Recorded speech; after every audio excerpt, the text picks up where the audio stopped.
शार्वर्मन्धकारम्, है ना। चलिए खुशी जी पाठ कीजिए आप। जी दीदी। स्वतम संतवेने भव संतति संदेवम वदम पापम क्षणात् क्षयमुपेतु शरीरे भाजाम् देखिए, रुकिए रुकिए रुकिए, आक्रांते देखिए। लोके मलिनीलमशेषिमासु। आगे चौथी पंक्ति। जी आपने कुछ मुझे बताया क्या दीदी? मुझे आपकी आवाज नहीं आई। नहीं नहीं, चलिए आप चौथी पंक्ति पढ़ लीजिए, उसके बाद में पूछिए। सूर्याशुभिन्मिव सर्वमन्धकारम्। जी, मैं शुद्ध उच्चारण ही बता रही थी कि हमें कैसे पढ़ना है। एक बार फिर से आप ध्यान दीजिए, ठीक है। तो चलिए मैं गा मतलब लय से नहीं, हम शब्द शब्द पढ़ते हुए उसको उच्चारण देखते हैं।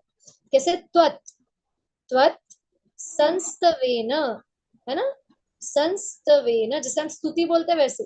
संस्तवेन भव संतति सन्निबद्धम, क्या? सन्निबद्धम, है ना। तो क्या कैसे हो जाएगा? त्वत्संस्तवेन भव संतति सन्निबद्धम, है ना। दूसरी पंक्ति। पापम क्षणात् क्षय मुपैति, है ना। मुपैति शरीर भाजाम, तो क्या हो जाएगा? पापम क्षणात् क्षय मुपैति शरीर भाजाम, है ना। आगे। आक्रांत लोक, आक्रांत लोक मलिनीलमशेषमाशु, आक्रांत नील आक्रांत लोक मलिनीलमशेषमाशु। चौथी पंक्ति। सूर्याशु, है ना। सूर्यांशु भिन्नमिव, भिन्नमिव शार्वर, शार्वर, है ना। शार्वर मंधकारम, है ना। देखिए इस स्लाइड में मंधकारकम लिखा है, परंतु शुद्ध मंधकारम है ना। वहां क नहीं चाहिए, वो मिस प्रिंट हो गया होगा, तो वहां पे कारम हमें बोलना है ना। चौथी पंक्ति क्या है? सूर्यांशु भिन्नमेव शार्वर मंधकारम। जी रेणु जी बोलिए।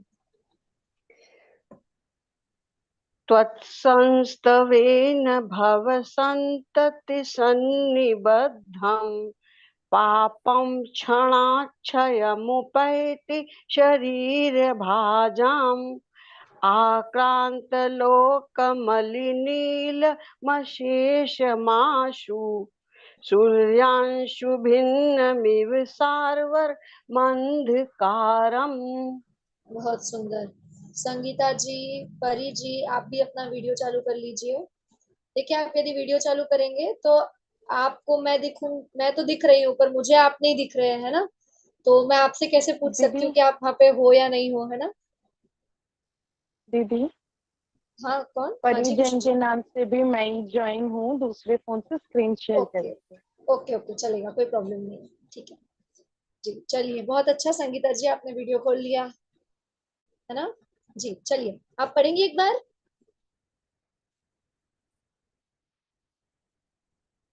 माइक माइक म्यूट कीजिए आप।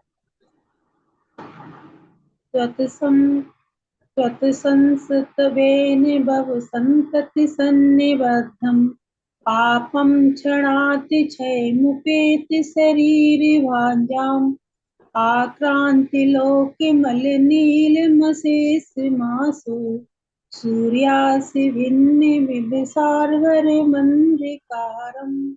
बहुत सुंदर, है ना। चलिए हम इसका शाब्दिक अर्थ देखते हैं। सबसे पहले इसमें विषय वस्तु क्या आई है? जैसे कल हमने जिनवानी स्तुति पर एंड किया था, है ना। अंत कहाँ पे हुआ था हमारा? कि सब पापों का नाश हो। तो वैसे ही कल जैसे मैंने बताया था कि पापों का नाश करने वाला ही अगला श्लोक आने वाला है। तो ये 7वां श्लोक में क्या बताया है कि हमारा सच्चा सुख क्या है ना। हम सच्चे सुख को कैसे प्राप्त करेंगे? जो चीज हम बाल पोथी, बाल बोध भाग 1-2 में पढ़कर आए हैं कि सच्चा सुख क्या है। क्या है सच्चा सुख? कि जो पंच परमेष्ठि द्वारा बताया हुआ मार्ग है, यदि हम उस पर चले और उन जैसा बन जाए, है ना, वही तो सच्चा सुख है। कि हमें शरीर गर्मी हो तो हमें पंखा लगा हुआ है, एसी मिल जाए, क्या ये सुख है? ये सच्चा सुख है क्या? नहीं। यदि ये सच्चा सुख होता तो ठंड में भी एसी की हवा हमें सच्ची मतलब सुखकारी लगनी चाहिए, है ना। परंतु ये सच्चा सुख नहीं है। तो सच्चा सुख क्या है? कि अपने स्वरूप को जानना और उसमें ही रमना जमना ही सच्चा सुख है, वास्तविक सुख है। तो ऐसे ही सुख को प्रकट कर देने वाला, ऐसे ही सुख को बताने वाला ये श्लोक अभी आचार्य देव हमें बता रहे हैं कि इसमें क्या सच्चा सुख कब होगा? कि जब पाप का नाश हो जाएगा। जैसे हमने देखा था, यदि हम किसी चीज का नाश करेंगे तो कुछ चीज प्रकट भी होगी, है ना। जैसे हमने बच्चे का उदाहरण देखा था कि यदि उससे चाकू छुड़ाना हो तो उसे कुछ खिलौना देना होगा। वैसे ही आचार्य देव बता रहे हैं कि अभी पाप को छोड़ना है तो पाप को छोड़ेंगे तो हम सच्चा सुख पकड़ लेंगे, है ना। तो वही कि हमें, और हमने पहले श्लोक में भी देखा था, पाप तमो वितानम, वही बात आचार्य देव फिर से हमें दोहरा रहे हैं यहाँ पे कि क्या ये नहीं भूलना है कि केवल अंधकार को दूर करना है ना। वो तो हम दिए से दूर कर लेंगे। एक कमरे में अंधकार हो तो हम दिया लगा लेंगे, अंधकार तो दिए से भी दूर हो जाएगा। पर पाप के दिया लगा लेने से दूर हो जाएगा? चलिए संगीता जी आप बताइए। आप आपने ना बहुत पाप किए है, इसीलिए तो हम मतलब आपने क्या, मैं अपनी भी बात कर लूं, है ना। हम सबकी बात करें, हम संसार में क्यों है?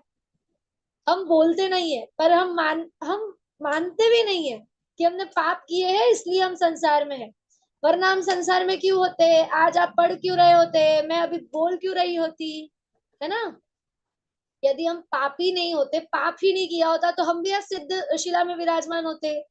यदि हम संसार में हैं तो हम क्या पाप कर रहे हैं? कुछ ना कुछ तो पाप हमारे शेष है अभी भी, जिसके कारण हम संसार में अभी यहाँ विद्यमान है, बैठे हुए हैं, है ना।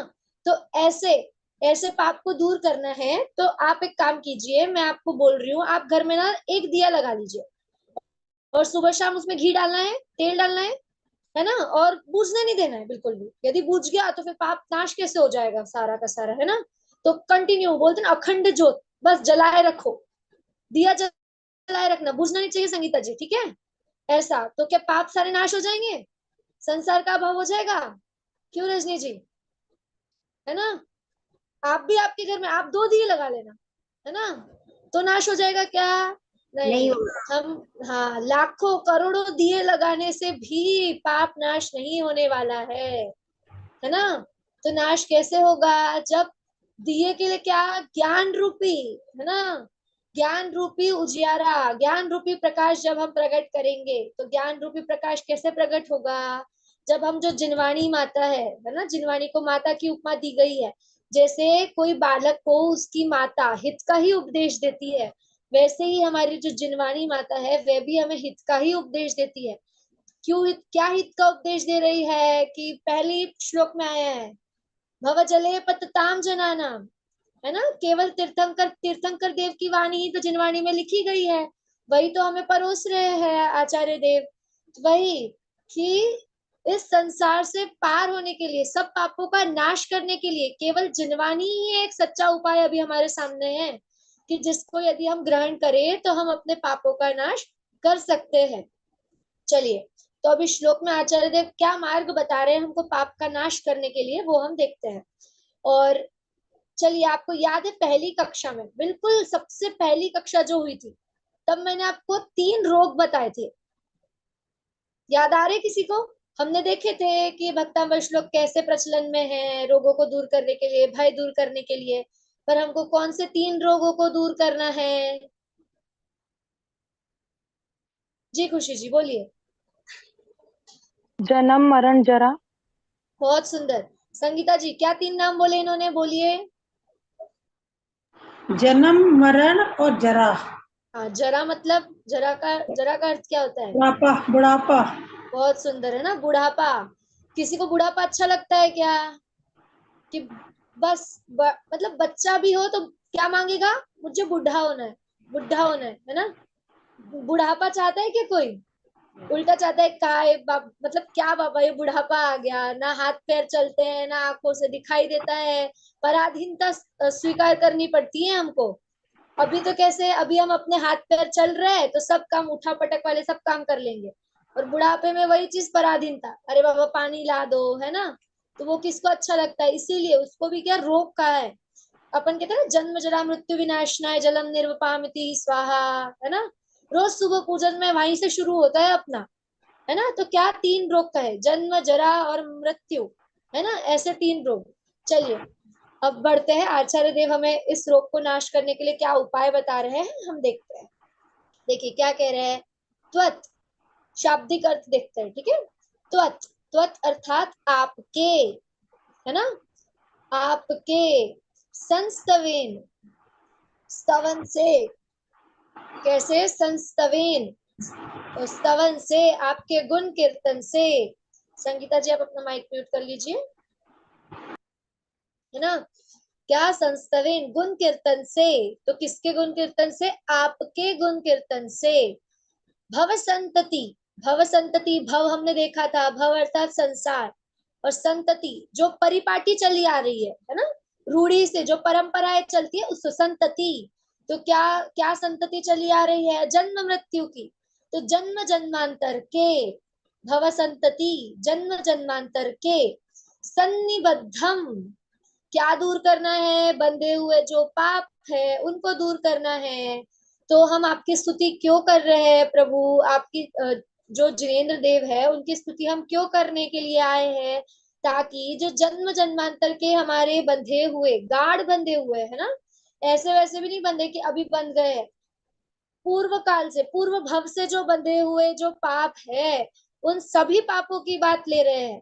ऐसे नहीं कि कल के ही पाप की बात चल रही हो, या अभी जो कल होंगे पाप उनकी बात चल रही हो, जन्म जन्मांतर के पापों की बात कर रहे हैं, कि जो जन्म जन्मांतर के बंधे हुए जो गाढ़ जो बंधे हुए पाप है, वो आपके स्तवन से, है ना, आपके स्तवन से। आगे देखिए क्या कह रहे हैं, पापम अर्थात पाप, क्षणात, क्षणात मतलब क्षण भर में, बिल्कुल, है, जैसा अपन बोलते हैं ना कि मेरे तो दाएं हाथ का काम है, बाएं हाथ का काम है, चुटकी बजाने के जितना बस आसान है, वैसे ही क्षणात, क्षय, क्षय अर्थात विनाश, विनाश को प्राप्त होते, आगे क्या लिखा, उपैति, तो क्षयम हो जाएगा तो वहां क्या बचेगा, उपैति, है ना, प्राप्त होते हैं, है ना। क्या, कि आपके स्तवन से जो जन्म जन्मांतर के बंधे हुए पाप है वो क्षण भर में विनाश को प्राप्त हो जाते हैं। अब प्रश्न होता है कि किसके, है ना, आपने ये कह दिया कि किसके जन्म जन्मांतर के पापों को नाश करना है, तो लिखा शरीर भाजाम, है ना, क्या, शरीरधारी जीवों के, है ना। अब यहाँ बता दिया कि शरीरधारी जीव पाप से बंधे हुए हैं, अर्थात हमें कैसे होना है, अशरीरी होना है। यदि हम शरीर को छोड़ेंगे, अशरीरी होंगे, तो हम सच्चे सुख को प्राप्त कर लेंगे, सारे पापों का नाश हो जाएगा। देखिए कितना सरल तरीका है हमें समझने का। आचार्य देव ने लिख दिया कि शरीर भाजा, कि शरीरधारी जीवों के पापों का नाश करने के लिए आप क्या, आपका स्तवन, आपका गुण कीर्तन करते हैं। तो इससे हमें क्या ग्रहण करना है, कि हमें शरीरधारी रहना है या अशरीरी होना है, रेणु जी। दीदी अशरीरी। हाँ, तो जल्दी जल्दी हम अशरीरी होंगे, है ना, जैसे यही भावना भाते हैं हम, है ना, हो हो मेरी ऐसी दशा जैसी तुम धारी है ना, वैसे ही कि अशरीरी होना है ना। कितना सरल तरीके से बता दिया। देखिए मैंने भी नहीं सोचा था, कि अचानक अभी बोलते बोलते ही ध्यान में आया कि ऐसा भी हो सकता है ना। तो कितना आनंद होता है कि अरे बाप रे, आचार्य देव ऐसा लिख रहे हैं, है ना। हम जब देखिए एक बार पढ़ते हैं तो हमें थोड़ा समझ आता है, उसे हम बार बार पढ़ते हैं, किसी को समझाते हैं तो हमें और विशेष समझ में आता है ना।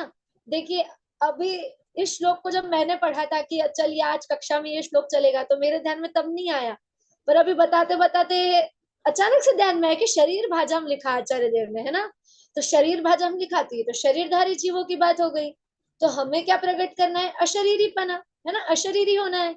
देखिए कितने सरल तरीके से आचार्य ने बता दिया, है ना। तो ऐसा ही आनंद है जिनवाणी को पढ़ने को, है ना।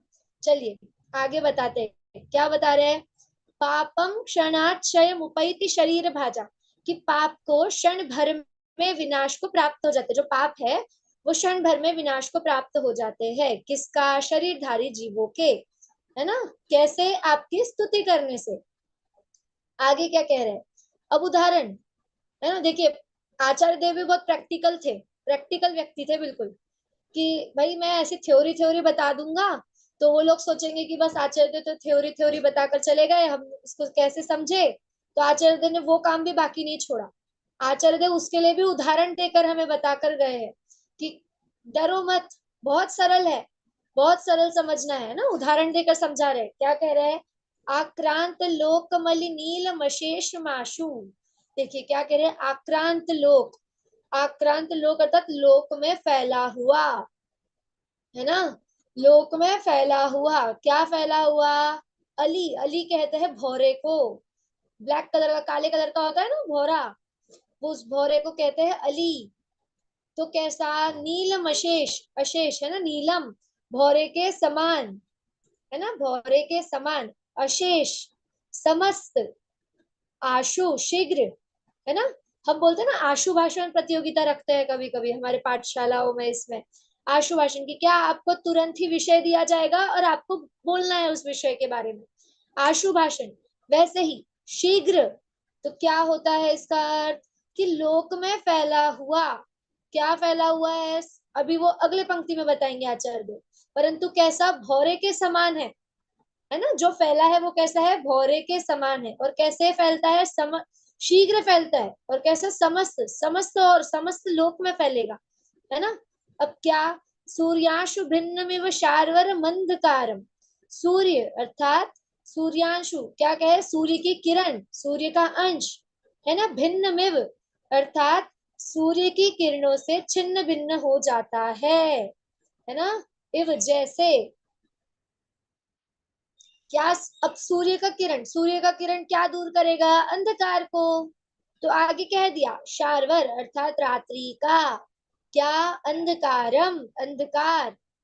तो क्या हो गया? कि जैसे सूर्य की किरणों से जो रात्रि का अंधकार है, कैसा रात्रि का अंधकार है? भौरे के समान काला, भौरे के समान जो काला अंधकार है, वे सूर्य की किरणों से छिन्न भिन्न हो जाता है। कैसे? शीघ्र ही छिन्न भिन्न हो जाता है ना। वही यहाँ बता रहे हैं कि जो लोग, जैसे यहाँ पे क्या है, फिर जो पाप है, हमने क्या देखा था कि पाप, पाप रूपी अंधकार को नाश करने का यहाँ पे उपाय आचार्य देव बता रहे हैं। तो वही कि कैसा पाप को नाश हो, कैसे पाप का नाश करेंगे? जैसे सूर्य अंधकार का नाश कर देता है, वैसे ही आपके गुण स्तवन से, आपके गुणों की स्तुति करने से जो पाप है, जो बंधे हुए पाप है, जन्म जन्मांतर के बंधे हुए पाप है, वे नष्ट हो जाएंगे, है ना। चलिए, खुशी जी कुछ कोई शब्द का अर्थ ना समझा हो किसी को भी, कोई शब्द कठिन लगा हो? संगीता जी समझ में आया आपको?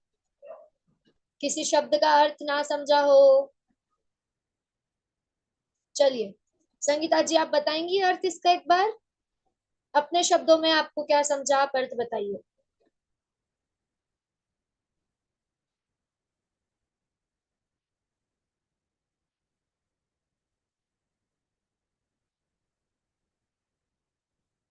संगीता जी माइक आपका अनम्यूट कीजिए आप। जी बोलिए। एक सेकंड दीजिए, ये टेढ़ा क्यों जा? हाँ आप सही है, बोलिए। त्वत संसत बेन भव संतति, संस्तवे। भव संतति सन्निबंधम। देखिए, आप दीदी शब्द से अर्थ मत कीजिए। आप, अभी मैंने जो बोला आपको उससे क्या समझा, क्या अर्थ निकला, आपको वो बताना। दीदी मुझे इतना बोलना नहीं आ रहा। चलिए ठीक है, मैं एक बार बोलती हूँ, आप ध्यान से सुनिए, ठीक है। फिर मैं पूछती हूँ आपसे। देखिए, क्या, कि क्या कह रहे हैं आचार्य देव यहाँ पे? पाप को नाश करने की बात बता रहे हैं। तो कैसे? जैसे पहले उदाहरण देखते हैं, ठीक है। कि आपका माइक म्यूट कर लीजिए। जी चलिए देखते हैं क्या, कि जैसे लोक में जो अंधकार फैला है ना, रात्रि का जो अंधकार है, कैसा अंधकार है, भौरे के समान। भौरा कैसा होता है, काला। अंधकार भी कैसा होता है, काला। तो वैसे ही कि जैसा भौरा है, भौरे के समान, भौरे के समान रात्रि का अंधकार फैला हुआ है, तो उसको क्या, सूर्य की किरणों ने छिन्न भिन्न, सूर्य की किरणों से कैसा छिन्न भिन्न हो जाता है। जैसे एक रूम में पूरा लाइट गई हुई है, अंधकार है, और बस एक छेद है, और सूर्य की किरण आते ही कैसा पूरे रूम में कैसा प्रकाश हो जाता है। वैसे कि केवल एक सूर्य की किरण ही अंधकार को नाश करने में समर्थ है। वैसे ही आपकी स्तुति करने से जो जन्म जन्मांतर के पाप है वो नष्ट हो जाएंगे। कितना सरल उपाय बताया आचार्य देव ने कि आपकी स्तुति करना है, आपके गुणों का स्तवन करने मात्र से ही। ऐसा नहीं कि सिर्फ इस जन्म की बात कर रहे हैं, या बस 20 साल तक की जैसे वारंटी होती है ना, गारंटी वारंटी मिलती है, यदि हम कोई चीज लाए, टीवी लाए, फ्रिज लाए, कुछ भी अप्लायंसेस लाए घर पर, तो वारंटी गारंटी देता है, पूछते हैं हम, भाई साहब कितने साल की गारंटी है, वारंटी है। वैसे यहाँ तो आचार्य देव हमें गारंटी के मतलब वारंटी के साथ गारंटी भी दे रहे हैं कि जन्म जन्मांतर के बंधे हुए पाप नष्ट हो जाएंगे, केवल मात्र किससे, आपके गुण स्तवन से, है ना। कोई आपको समुद्र को पार नहीं करना है घड़ियाल मगरमच्छों से भरा हुआ अपने भुजाओं से, ना ही कोई चंद्रमा को पकड़ने की चेष्टा करनी है ना। ऐसी कोई चेष्टाओं के बारे में आचार्य देव नहीं कह रहे। केवल क्या, गुण स्तवन मात्र करने से ही जन्म जन्मांतर के बंधे हुए जो पाप है वो क्षण भर में, और कैसा, ऐसा नहीं कि वो भी टाइम लेगा, है ना। आजकल तो 5G नेटवर्क, सब सुपर फास्ट काम हो गया है। अब जब 2G का जमाना था तब कैसा, बिल्कुल स्लो, भैया अभी मैंने यहाँ से बोला, आपको 2 मिनट बाद मेरी आवाज आएगी कि हाँ दीदी ने हेलो बोला, जय जिनेन्द्र बोला, ऐसा भी नहीं है ना। वैसे ही क्षणात, क्षण भर में ही नष्ट हो जाते हैं किनके, शरीर भाजाम, शरीरधारी जीवों के पाप, जन्म जन्मांतर के बंधे हुए जो पाप है वो क्षण भर में आपकी स्तुति करने मात्र से नष्ट हो जाते हैं। जैसे सूर्य के अंश मात्र से अंधकार नष्ट हो जाता है। जी संगीता जी, अब बोलेंगी आप, कोशिश कीजिए। आचार्य देव कहते हैं कि जैसे सूर्य का प्रकाश एक एक रोशनी पूरे सारे अंधकार को दूर करती है, जैसे आपकी स्तुति करने से हमारे जन्म जन्मांतर के पाप एक क्षण में नष्ट हो जाते हैं। बहुत सुंदर, देखिए कितना आसान है ना। यदि हम अच्छे से समझ ले तो कितना आसान है, कितना सरल बात कह रहे हैं आचार्य देव। अब जैसे हम यदि पढ़ते हैं, पहले आपको लगा होगा कि बाप रे संस्कृत है, कैसे होगा, कैसे समझेगा, है ना। पर यदि अभी हम समझे तो कितनी सरल बात कह रहे हैं आचार्य देव। ये तो हमको पता है कि यदि अंधेरा है तो हमें लाइट जलानी है ना। वैसे ही बात है कि यदि हमें अपने पापों का नाश करना है तो हमें क्या करना होगा, गुण स्तवन करने हैं, अर्थात जो वितरागी सर्वज्ञ हितोपदेशी है उनके गुणों का गुणानुवाद करना है। इतना सरल मार्ग आचार्य देव ने हमें बता दिया। परंतु अब आप सभी से मेरा एक प्रश्न है, चलिए, क्या मात्र स्तवन करने से पाप नष्ट हो जाएंगे। जैसे हमने देखा कि केवल दिया लगाने से अंधकार नष्ट हो जाएगा, पर क्या दिया लगाने मात्र से हमारे पाप नष्ट हो जाएंगे, क्या नहीं। तो अभी वापस एक प्रश्न, हम तो दिए से तो हमने मना कर दिया कि दिए से तो पाप नष्ट नहीं होने वाले। अब हमें यहाँ उपाय बताया कि गुण स्तवन से हो जाएंगे, तो क्या केवल गुण स्तवन करते रहने से नष्ट हो जाएंगे क्या। बोलिए रजनी जी। दीदी गुण स्तवन करने से नहीं हो जाएंगे, उनके गुणों को मन में धारण करने से और फिर उसी प्रकार आचरण करने से तब पाप नष्ट होंगे।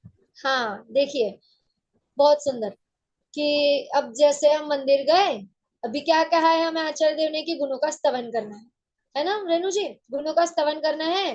तो हम मंदिर गए, है ना खुशी जी, मंदिर गए, अब गुण स्तवन करना है। गुण स्तवन करना मतलब तो भक्ति करना होती है, स्तवन करना होता है।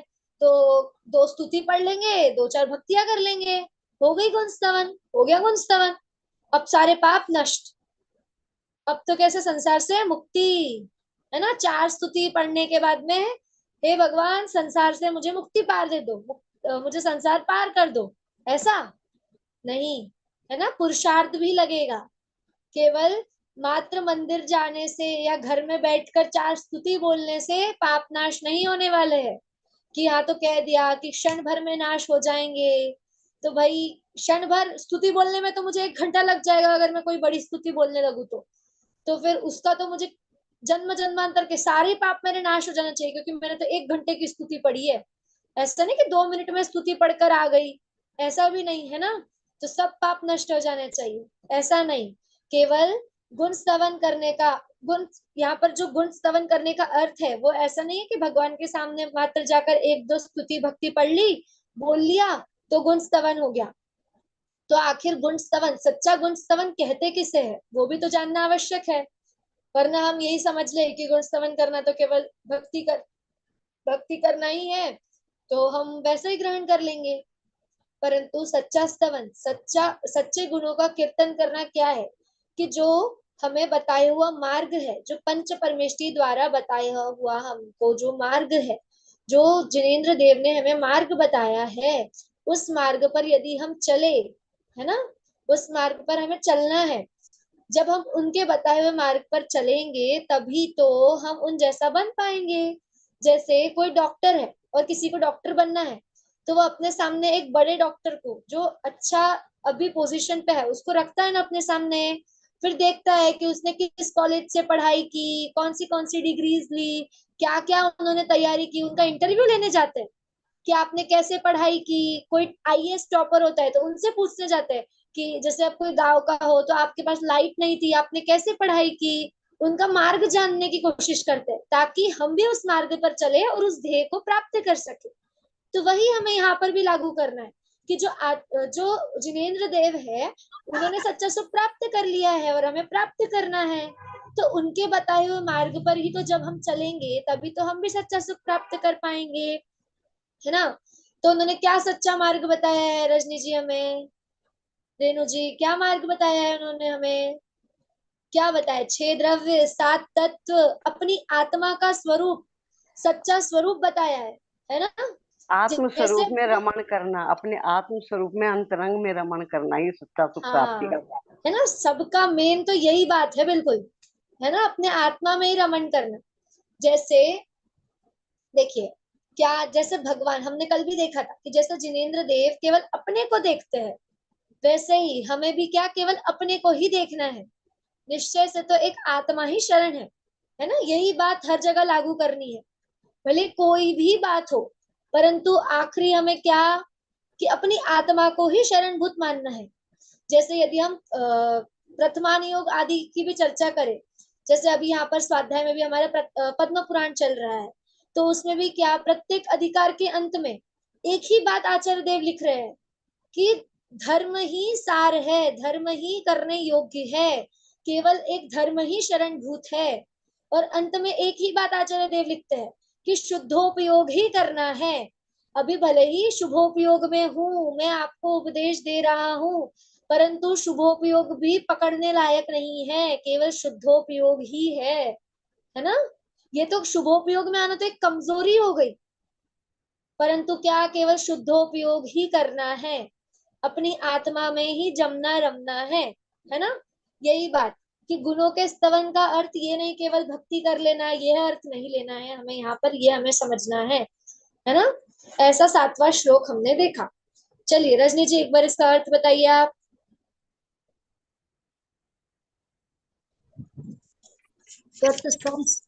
बेन भव संतति सन्नबद्धम, तत् मैंने आपके संस्तवेन मैंने आपके स्तवन मात्र से, भव संतति जो अनेक जन्मों के बंधे हुए, सन्निबद्धम बंधे हुए पाप, पापम छड़ा 6 मुपई थी, बंधे हुए पाप छड़ा 6 क्षण भर में 6 को मुपेती मतलब प्राप्त हो जाते हैं, क्षण भर में प्राप्त होते हैं।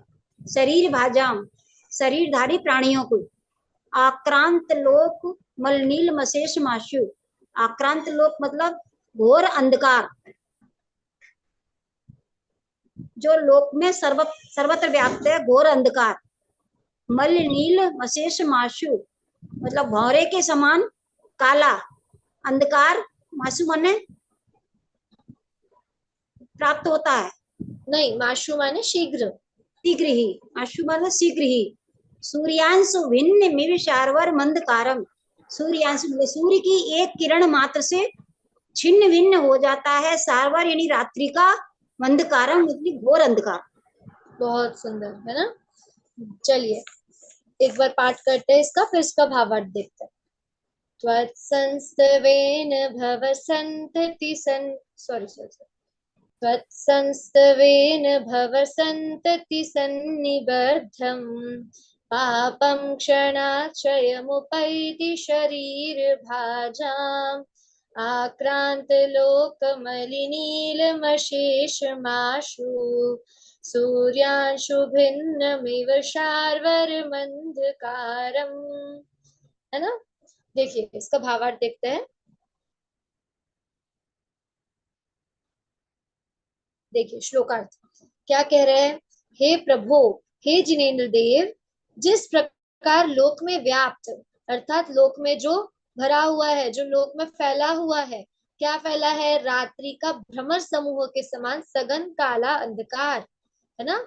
जैसे रात्रि को किसकी उपमा दे दी, भौरे की, कि भौरा जैसा काला होता है, तो ऐसे मानो भ्रमर समूह कहा कि भ्रमर यदि एक भ्रमर है, वैसा नहीं, अनेक भ्रमरों का समूह एकत्रित हो गया हो तो ऐसा काला काला काला काला जम जाएगा, फैल जाएगा। वैसे ही रात्रि का अंधकार, सघन काला अंधकार हुआ है, लोक में व्याप्त है, तो सूर्य की किरणों का स्पर्श पाते ही पूर्ण रूप से नष्ट हो जाता है।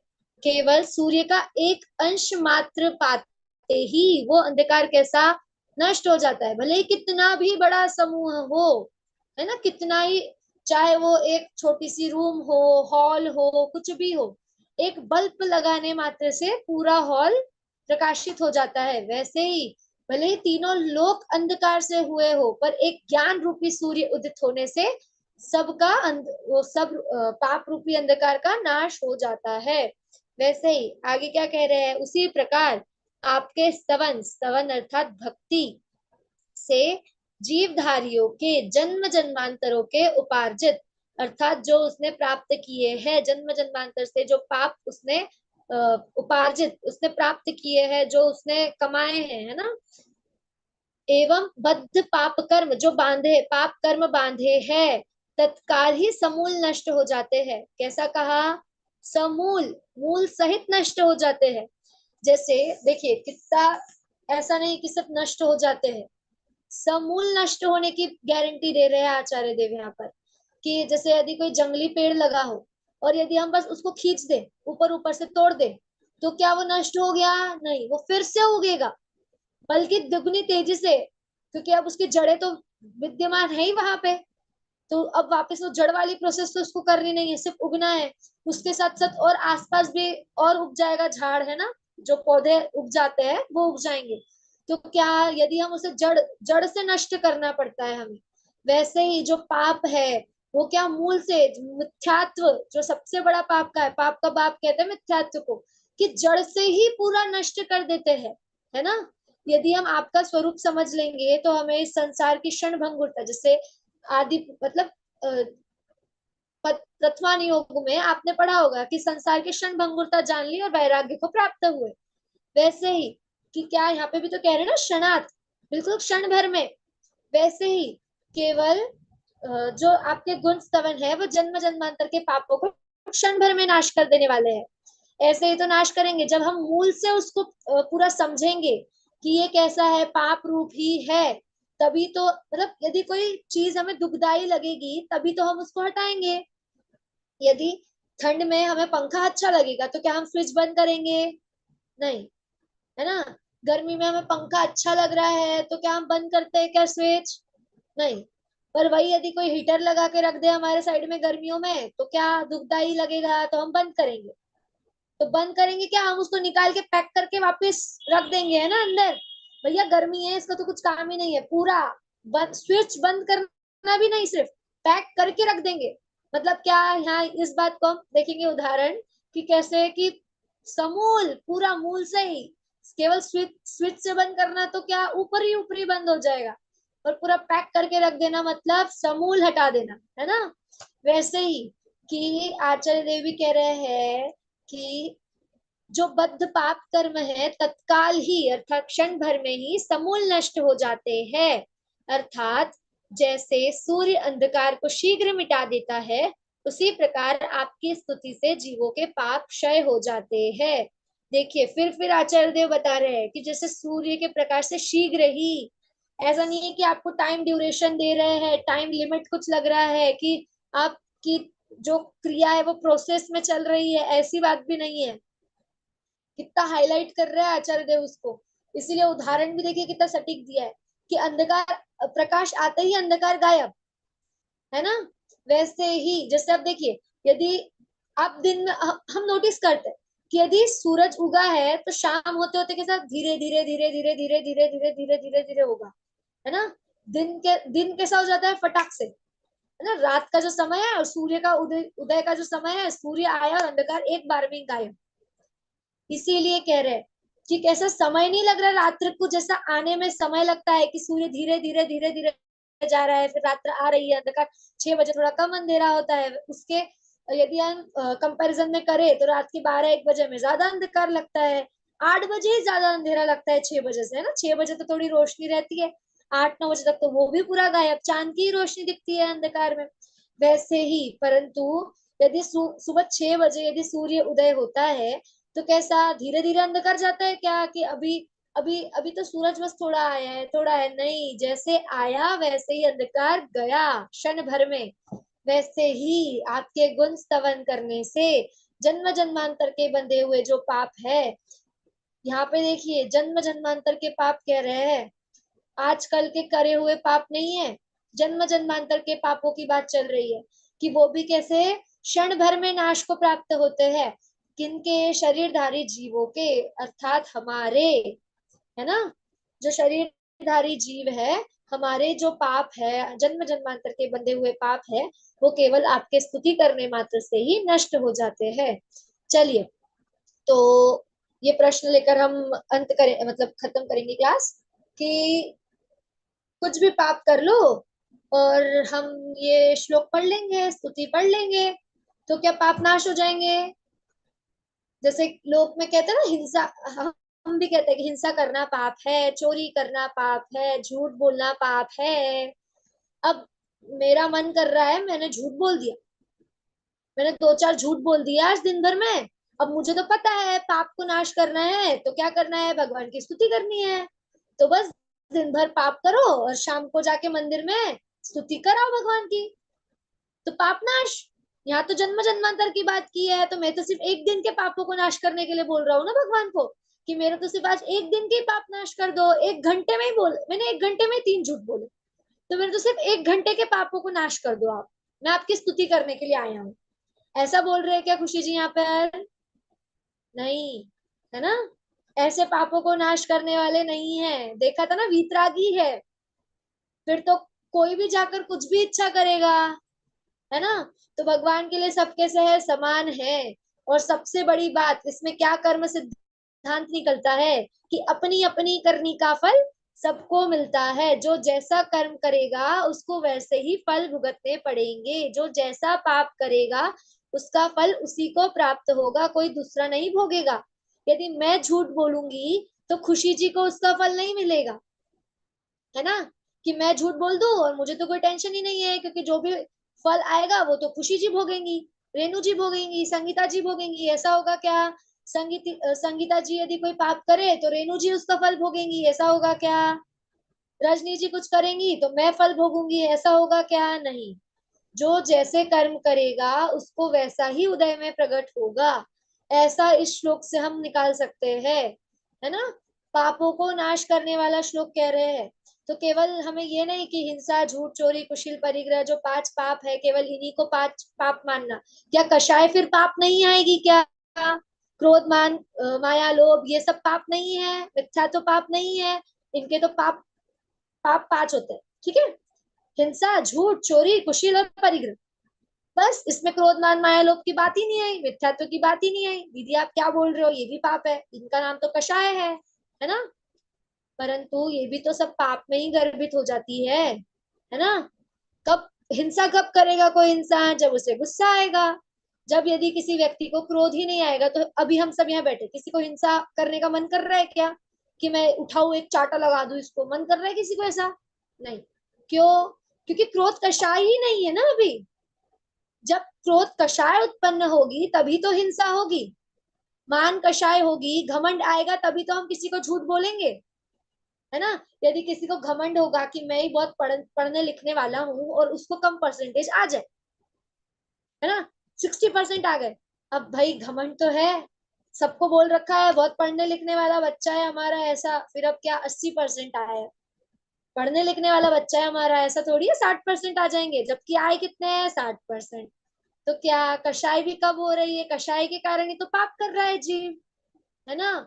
तो केवल पापों का नाश अर्थात केवल पापों को नहीं लेना है, जो भी कषाय है, चलिए ये तो हम केवल नाम से, घर में भी हम छोटी छोटी बातों से ईर्ष्या कर लेते हैं एक दूसरे से, कि इसके घर में ये अच्छा है, मेरे घर में ये अच्छा है, इसके घर में इतना महंगा टीवी है, मेरे घर में तो है ही नहीं, इसने तो नया घर बना लिया, मेरा वही जूना घर है ना। हम इन बातों से भी ईर्ष्या करने लग जाते हैं, यहाँ तक कि मंदिर की सामग्री देखकर उसकी भी इच्छा करने लग जाते हैं, है ना। यदि उन्होंने छत्र चढ़ाए तो क्या हम नहीं चढ़ा सकते? हम भी छत्र देंगे, हम भी इतना सोना, मतलब दान देने की भावना में भी हम ईर्ष्या देख लेते हैं, मान घमंड उसमें भी आ जाता है। अच्छा इसने इतने लाखों का दान दिया, लो मैं उससे ज्यादा दानी, है ना। केवल वो दिखाने के लिए, केवल घमंड के कारण हम ये दान आदि करते हैं, तो उसका भी फल कुछ पुण्य फल नहीं बनता, फिर वो भी पाप आदि कार्यों में ही जाता है। तो ये हमको क्या लगेगा कि हमने तो दान दिया, परंतु उसमें मुख्य क्या होती है, मुख्यता किसकी है? परिणामों की मुख्यता है। इसी के लिए सबसे ज्यादा हमें हमें परिणामों का संभाल करना चाहिए। जब हम अपने परिणामों का संभाल करेंगे, परिणामों को संभालेंगे, तो पाप होगा ही नहीं, है ना। हमें तो क्या देखना है? समूल नष्ट करना है। तो समूल नष्ट कब होगा? जब हमें कारण पता चलेगा पाप कब उत्पन्न होता है। तो हमने देखा कि पाप कैसे उत्पन्न होगा, कषायों से, हमारे भावों से, है ना। अब हम यहाँ बैठे तो हमें कुछ हो रहा है क्या? नहीं हो रहा। परंतु यदि अभी क्लास खत्म हो गई, सब हो गया, अब बैठे हैं सब अपने अपने, और कोई बालक आए और हर्ट करने लग जाए, फिर हम कैसे चिड़चिड़े हो जाएंगे, उस पर हमें गुस्सा आएगा। क्या निमित्त लगा ना, कुछ कारण आया सामने, कुछ ना कुछ। ऐसे ही कि जब हम ये समूल नष्ट कर देंगे, अर्थात पर में बुद्धि करना छोड़ देंगे, पर बुद्धि जो हमने बाहर लगाई है विषयों में, उसको हटाकर अपने में ही रम जाएंगे, तो ये पाप होंगे ही नहीं, है ना, उत्पन्न ही नहीं होंगे।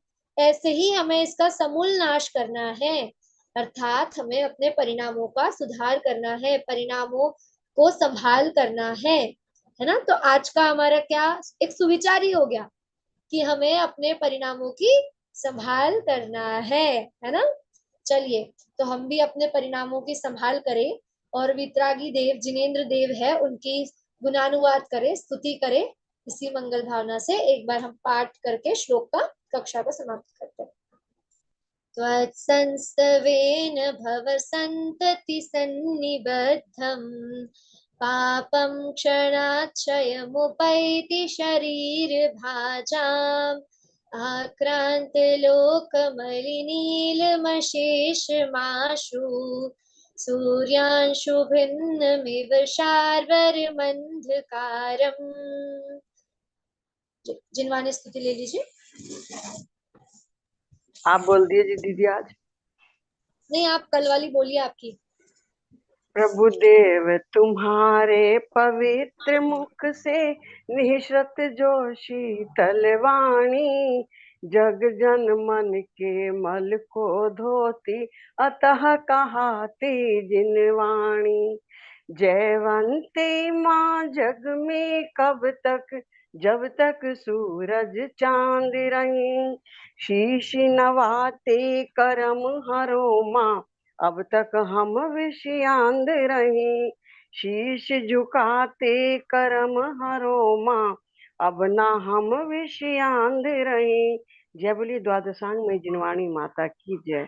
9 बार नमोकाल।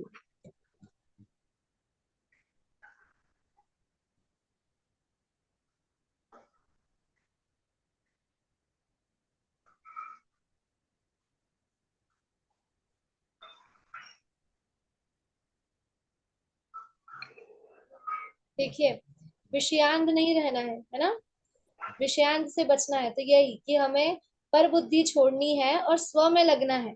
जैसे भगवान जिनेंद्र देव है वो अपने को देखते हैं, वैसे ही हमें भी अपने को देखना है। यही उनके गुणों का सच्चा स्तवन होगा, है ना। अपने अपने परिणामों की हमें संभाल करनी है, क्योंकि जो हम जैसे परिणाम करेंगे उसका फल हमें ही भोगना है ना। और हम जन्म जन्मांतर से तो भोगते ही आ रहे हैं, तो अब ऐसा ना भोगना पड़े। और जैसे उन्होंने सिद्ध गति को प्राप्त किया है, वैसे ही सिद्ध गति हम भी शीघ्र शीघ्र प्राप्त करें, ऐसी मंगल भावना भाते हैं। चलिए एक साथ बोलिए, जय जय जिनेन्द्र, जय जिनेन्द्र देव। जिनेन्द्र, जय जिनेन्द्र सभी को। जय जिनेन्द्र। जय दीदी, जय श्री सभी को।